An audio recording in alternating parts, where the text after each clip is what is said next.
Hey AfterBuzzers, welcome to an all-new Better Things after show here at AfterBuzz TV. Tonight we're going to be talking about Season 1, Episode 6. We met a couple new characters. We have a lot to say, so please stay tuned. You're tuning into the destination for TV superfan discussion, AfterBuzz TV. And now, let the buzz begin. Hello AfterBuzzers. Thank you so much for tuning in to another Better Things after show here at AfterBuzz TV. I'm your host, Sam Davidson. You can find me on Twitter and Instagram at SamD43. Renee is out this week, but I, of course, have my beautiful friend Heather here with me. Introduce yourself so there's know where we can find you on Twitter. All right. Hi, guys. It's Heather Yerrid. You can find me on Twitter and Instagram at Heather Yerrid. What happened to H5 So Fly?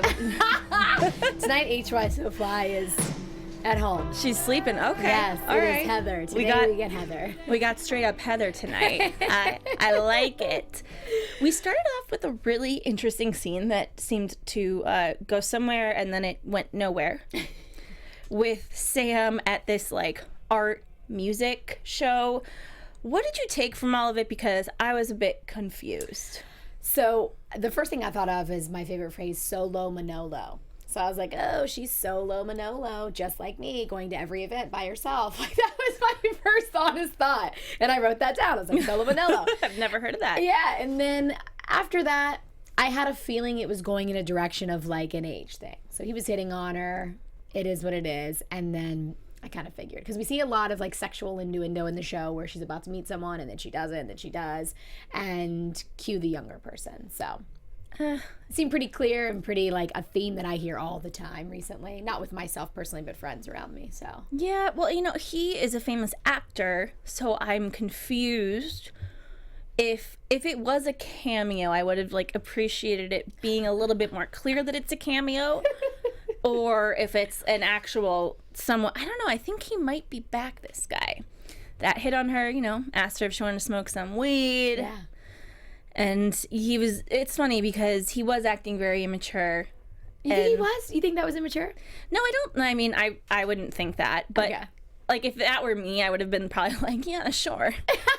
Of course, pass it. Finally, someone must feed. I was going to say, to the come on or to the weed? That's what I'm curious about. No, I think it was like he's going around with a joint being like, want to smoke it? You know, I totally would have smoked it. Yeah. But I'm just saying that, like, the way he was acting and offering, like, hey, look, I got this cool toy, I want to play with it.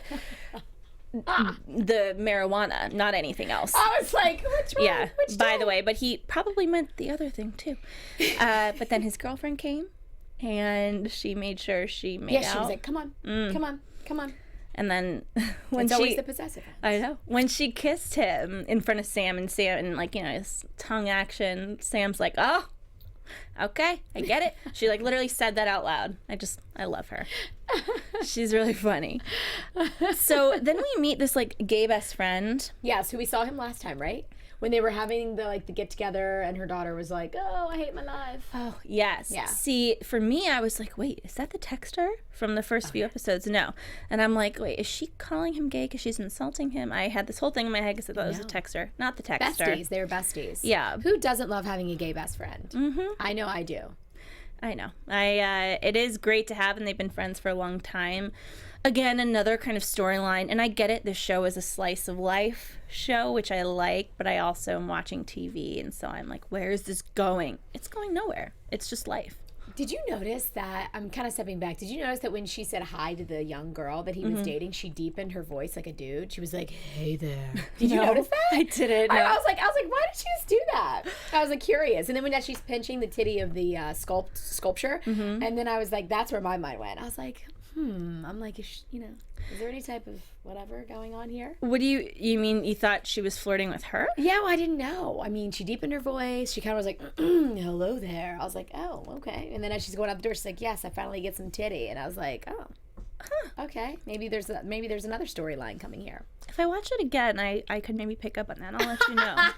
Of course, I would like to see that. I'm like, I didn't pick up on that the first time, but you could be right. Definitely could be right. Let's see. You know what I thought was interesting is, so I don't know about you, but I've heard you talk about getting older as we've been on this after show, right? Oh, God, yeah. And a lot of people, they don't like it. Me personally, I love it. The fact that people either nail my age or 5 years ago, they were calling me 33 mother of two or 35 mother of two. I love that. It says something about my character. In this episode, they talk about getting older, and Sam says, you know what I thought the scariest thing was? And she thought it was death.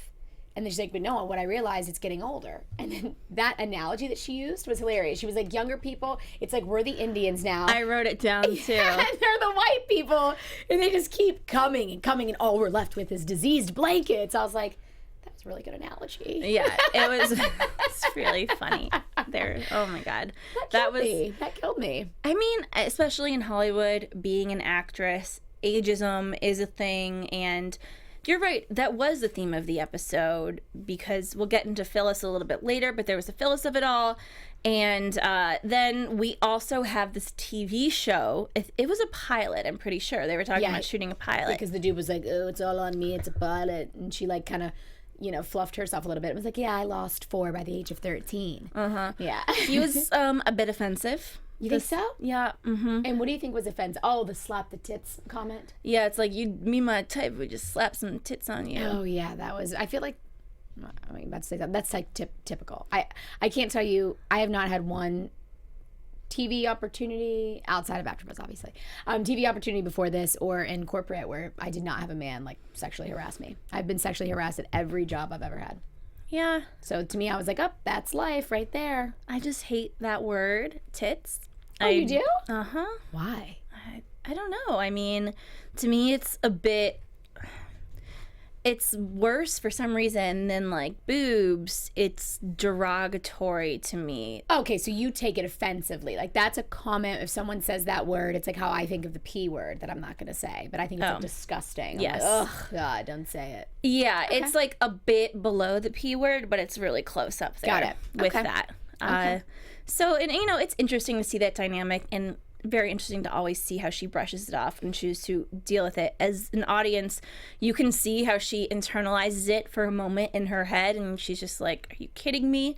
She doesn't say it. We know she says it in her brain, and then she just knows how to play it because she's been in this business for so long. This has happened to her a million times.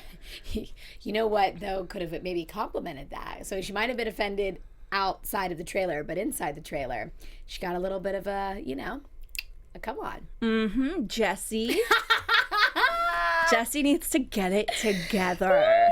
It was so funny. Because I remember last week we saw the scenes from next week, and I saw that and I was like, oh my God, this is going to be really, really funny. I know they're going to do something very funny with this. So Jesse plays her son on this pilot, and then he ends up getting fired. Before he does so, he goes into her trailer and asks her to run lines for the next scene. Do you think he was trying to hit before the show? Like before they got to the next scene? Yeah, that's why he went in there. Totally. I totally think he did. I was like, he ain't going in there to read lines. He's going in there to hit. Uh-huh. He got a little confident. He's on this TV show. He's like, I'm going to bang my mom. I thought she would do it. I have to admit, from what we've seen on the show, I was like, oh my God, we're going to see her like totally take advantage of this because of what just happened at the art show. I really liked that she didn't. Oh yeah, me too. But I totally thought we were going to see it. Yeah, you know what? I did and I didn't, but I think that now we kind of know Sam's stance on those kinds of things. Like, she might not care about sleeping with married men, but children? No. I mean, listen, the kid was probably 19. Yeah, I was going to say, he's got to be over 18. Yeah, he was over 18, but still, she has standards. What an ego boost, though. Mm-hmm. Like, that would be nice to just have that said, right? I mean, it is until it gets in your car after, so Jesse gets fired, and he's crying. And she's like, listen, man, you just can't cry. Like, you gotta not cry. You're not supposed to tell people not to cry. That actually makes them feel worse. Subconsciously, whether people admit it or not, if you see someone crying, you're supposed to receive weight. You're not even supposed to give them a tissue. That's also rude, in the coaching world at least. And so with that, when she said, oh, you can't cry, and I was like, oh, that's why we have problems with boys in relationships these days, ladies and gentlemen. Yeah, I will say this might be sexist of me. If it was a girl, if it was the daughter character, for instance, crying would have been appropriate. But with this guy, especially, he's trying to sleep with her, I think. Kid. I thought that was super, again, another super realistic thing, especially with kids that are that young. He gets in the car, and he's like, oh my God, can I tell you something really weird? And then he tries to pull his peep out. I feel like that's very like normal in this day and age. These young kids are just like you have people swapping D pics in the DM. Everything's going down in that DM these days. And so he was like, "Can I see that?" Like, you think these boys, this day and age, this generation, these millennial boys, are just like whipping it out anywhere they want? That is terrible. They are. I know that for a fact. Oh my God. Yes. Has anyone ever tried to whip one out? Absolutely. And I'm like, get that thing away from me. And then I run. Oh, yeah. I run. So that's when I saw that, I was like, yep, that's totally normal as well. I mean, because think about it. You meet someone one time, and then all of a sudden, you get a dick pic and a DM. Like, no, I didn't want that. That's not what I was looking for. I didn't want you half naked in a picture being like, night, night. Like, no. But it comes with the territory. Do I want to date a naked mannequin with no head? No, that's not really our thing. Speaking of half-naked men, Jeff, Tinder, luncheon with the ladies. Ouch. I was waiting for you to talk about this, so I was just going to bring it up for you. Yeah, no. I was going to get to that next. Yeah. Well, first of all, this ladies' lunch, I'm always thrown off by these scenes because I'm like, okay, there are these women, and there's only one at this point that we're kind of supposed to know, Sunny. Mm-hmm. But the other ones are just like always so random and thrown in there, and I don't really get like Sam's relationship with them. That's not what the show's about. I get that. But me who loves like Sex and the City, Girlfriend's Guide to Divorce, like I love seeing these female relationships, but that's not what the show's about. Oh, so this one's must be super dry for you. Because it's total opposite of it Sex and the City. it totally is. And if the girlfriends weren't introduced at all, I would be fine with it. But like they give us a little touch of she has all these friends, but we don't really get into it except for with Sunny.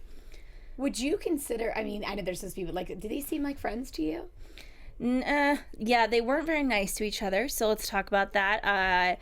What was the woman's name? Let's see, the one with the brain tumor. I don't even know. Joy. Oh, okay. Yep, I heard it. Joy. Her name was Joy, and she had a brain tumor that got sucked out through her nostrils. Joy ain't no fill of joy. She ain't got no joy in her. She seems very upset. Yeah. And not very, like, happy with life. I mean, she's just like, whatever. Yeah, I don't understand the dynamic of the women. I don't mean like from a writer's perspective. I just mean in general. Like if I'm playing to the show, if that is what I would have to look forward to with girlfriends, if I was like single by that time or divorced by that time, like that looked miserable. I would never want to be sitting at that lunch. Everybody seemed fake. Everybody seemed like trying to hide someone. And even Sam calls Sunny out for like judging Joy. I mean, obviously she had a right to be mad because of her husband being on Tinder, but I was like, ugh. But I love it because it adds to this show. There's some things in this show that you're just like, oh man, that's just so real. But I hope that's not real. Yeah, if that was my group of friends, like I just wouldn't go. Yeah. I get too comfortable being alone, you know? I love that. But I did not fault Sam for not comforting Sunny when that happens. I have been in that position so many times. Which one? Not that my husband or boyfriend, never been married, but is on Tinder. It's just like the friend that says, hello, this is blatant disrespect for you. It's gotten so bad that I'm offended for you. You're not offended, and I don't know how else to help you except to be completely mean and honest with you. Loved that line that Sunny said, like, so are you saying it's worse watching than it is actually living it? And Sam's like, yeah, I do. And I believe that 110%. I haven't had too many friends. I do have one friend, though, that stays and has stayed for 7 years. Fiancé, then they were unfiancéed, and they still stay together, and they're miserable together. But that's comfort, complacency. I didn't blame her. That rough, like, yeah, it is. And that's all. That's all I have to say about it. And then she apologized, but whatever. I was like, still. It would just be like, it would make Sunny more likable and understandable if at least they had children. And she was like, I'm doing this for the kids. I'm staying in this for the kids. She has all the money, obviously. She's not, I guess she's just afraid of being alone. But really, you are alone when you're in that relationship, probably even more lonely than you would be by yourself. Do you know how many people are in that situation in today's world? I get it. A lot. Yeah. Like that, again, that's why I love the show and hate it at the same time. Like, that is normalcy. I see that and I'm like, yep, that's majority of society.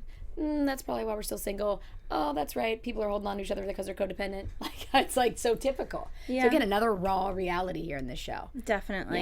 Yeah. We also finally meet Xander, ex-husband, father of the girls. And I was telling Heather before we started the show, so he was on Girlfriend's Guide to Divorce, which if you guys haven't seen it, Great show, Bravo's first original series, and that actor was on the show. He came on to our after show last year. He's fantastic. I had no idea he was going to be on the show because they keep it very under wraps on IMDb. Who's going to be on the show, which is weird to me and annoys me because I wish I knew. I really wish I knew. But when they had this dinner, what were you expecting for him to say?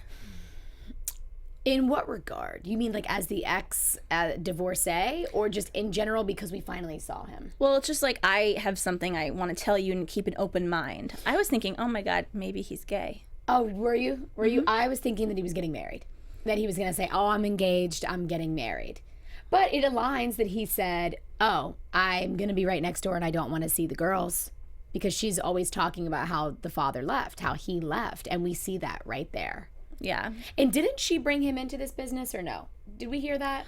Well, he said he's working on to me, I wasn't quite sure what he did. I thought it was an architect or something. I don't remember. I just remember Max saying something, and she's like, oh, Mom, you're fine. And she's like, I am fine, or your father is fine. He has all my money, like something like that. So I wasn't sure if she got him into the business or what. But it was a interesting dinner. Again, I believe that happens often, speaking from personal experience and then other people's experiences that I talk to. It's unique to see what decisions people make once they're in that mindset. It's just interesting because if he really didn't care about the girls or care about seeing the girls, wouldn't he just come and like nobody would know and he didn't have to say anything to begin with? Like, why did he need to rub it in Sam's face to basically rub it in their daughter's face? Because he cares. He's a narcissist. He cares about himself. So because he wants to be able to lay his head down at night, he wants to make sure that everybody around him still thinks that he's a king or a nice person or whatever that may look like. So for that reason, he's like, I need you to cover for me. That's why. Because it literally was nothing about the kids or her and all about him. That's a really good point because there was, after Sam literally, she couldn't have told him anything that she told him what I think I would have thought he wanted to hear, which is, don't worry, they don't care. You don't care, they don't care. And then he was like, you're unbelievable. Like, you always do this. It's like, always do what? Oh, wait, what did he say? You're always so superior. And she says, thank you. That was awesome. It's like, you're the one that thinks she's superior because she is superior. Yes. It was a very frustrating scene. Do you think that we've seen the last of him? Well, I think we may see, how many more episodes do we have? Like a handful? 4. Okay, 4. I think we may see him one more time. Yeah. Maybe. But because he is so disconnected, probably not. If we do, it's going to be second to last episode, and it's something about them being like, Dad, you're not here. Then the girls are crying in the house, and she gets her moment to, again, get closer to her daughters, being like, see, I told you so. I mean, we didn't get to see what Sam tells the girls, but there was one of the first few episodes, Max was like, I hate you, Mom. I'm going to move in with Dad. Yeah. And I feel like Sam isn't even going to tell them. She's not. And I bet, I'll save it for predictions. Yeah. It was really sad, and I hate it. I thought the scene was really well done and fascinating, but it upset me for sure. Do you think the reason that she goes, ugh, I want to die right now is because they both ordered beets? Because I do.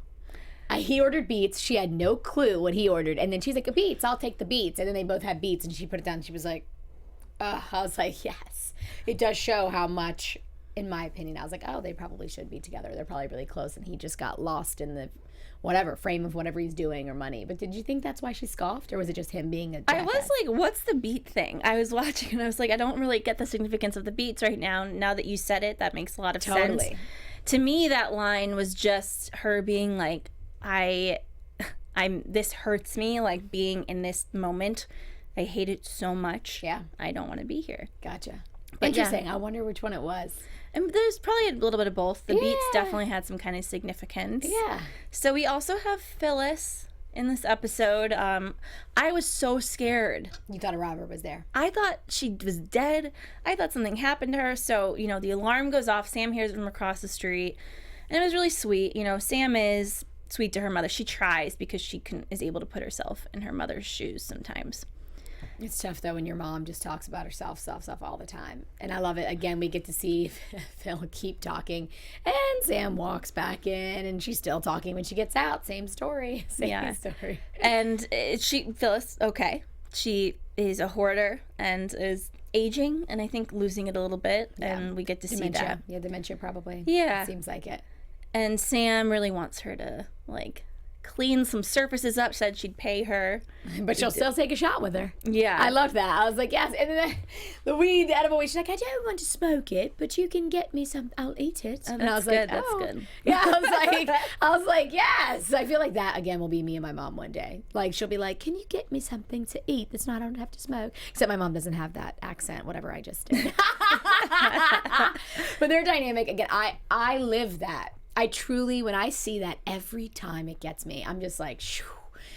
Thank God Mom doesn't live across the street, because I'd feel guilty too and invite her to dinner. So at least she lives 3,000 miles away, and I'm like, okay, Mom, sorry to hear that. I'll see you later. But I gotta go. Yeah, you just feel so bad after a while when you get older, because you know they mean the best. Yeah, absolutely. Because I think Sam realizes one day that it's going to be her.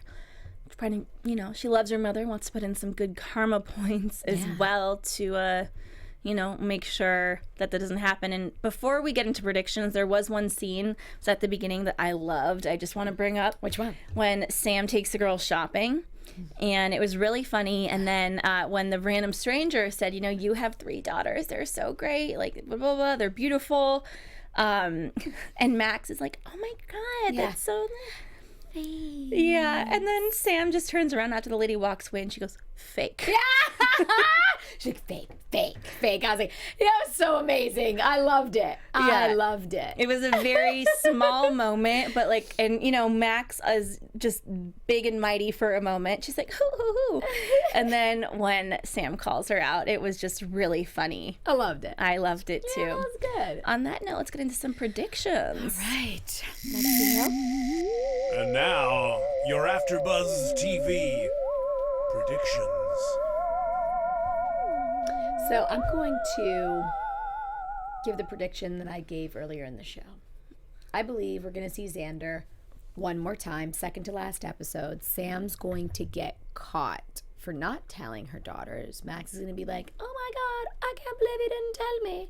And then we're going to see a big blow up there. That's my prediction. Yeah, that's really good. That's probably going to happen. And Sam's going to look like the bad guy. And the dad's going to look, like she hit him. And he's going to look good.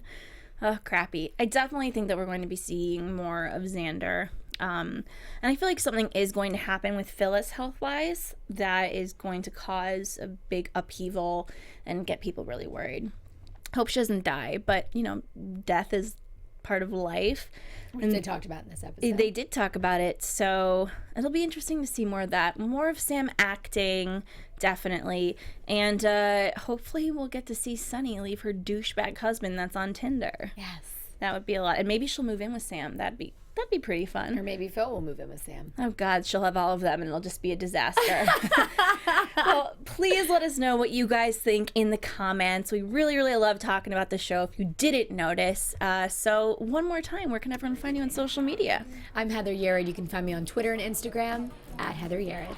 And you guys can find me, Sam Davidson, at samdavidsonentertainment.com, Twitter and Instagram at SamD43. We will see you next week. Bye. From executive producers Maria Menounos, Kevin Undergaro, Phil Svitek, and the entire AfterBuzz TV staff, we would like to thank you for listening to the AfterBuzz TV network. To watch or listen to other after shows and post comments or questions, be sure to visit AfterBuzzTV.com. I'm Sir Richard Wentworth, and this has been a presentation of AfterBuzz TV. Buzz you later. The views expressed herein are those of the hosts only and do not necessarily reflect the views of AfterBuzz TV or its owners or principals.